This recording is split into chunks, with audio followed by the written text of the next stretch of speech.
This is chapter 1 of Let Me Testify, The Inheritance of Ashes. Where do you even begin when you've walked through fire, your own fire, and you made it out alive?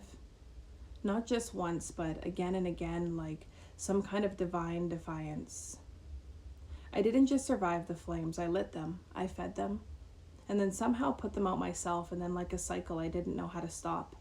I stepped back in willingly, burning, breaking, rebuilding, and repeating for nearly 2 decades. And the truth is, you don't just wake up one day walking through hell, you're born into it.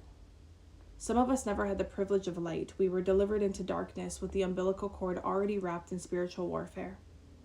It may not be intentional. It may track back generation after generation, but it stays, it sticks, and it passes down until I came along. Before I ever took my first breath, I inherited a war I never asked for. And before I ever entered the womb, the enemy had his sights set on me. Some people think spiritual warfare is just a metaphor, a concept, a fairy tale for overly religious minds, but I lived it. I breathed it. I was born into it. The kind of warfare that doesn't just make you question your sanity, it steals it. And I want to be clear, this wasn't something I chose as a child. It was something I inherited. My bloodline was tangled in spiritual deception so thick you couldn't cut through it with a knife. Santeria, voodoo, hoodoo, astral projection, idol worship, necromancy, spell work, sex work, the list goes on. If you can name it, I've probably seen it.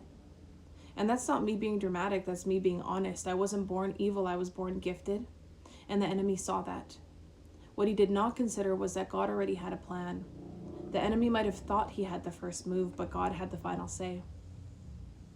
The generational curses weren't whispered. They were screamed into my bloodline: addiction, abandonment, spiritual confusion, trauma laced into my DNA, dysfunction, mental health issues. What I'm getting at is, I wasn't born into peace, I was born into prophecy. If only I knew that sooner. It took decades to understand which side of the prophecy I was standing on. Let me tell you how I know the devil starts early. I'm the eldest of 7 siblings, each of us shaped by the storm. I call us imperfect natural disasters. I'm the daughter of a woman who lit up the streets of Edmonton as a sunshine girl. Backcomb blonde hair, blue eyes, cigarette between her fingers, men drooling at the thought of her. Women envying the ground she walked on. And to the world she was that girl, but under the good looks, trauma, daddy wounds. My maternal grandfather was a well-known Canadian country singer. A charismatic man you could find at your local bar with a guitar and a drink, but the legacy he left behind? Let's just say the spotlight couldn't burn away the shadows. Our generational debt is so thick it should have swallowed us both whole. You can see that throughout her years with the men that she chose and the addiction she thankfully has now overcome and the industry of work that she felt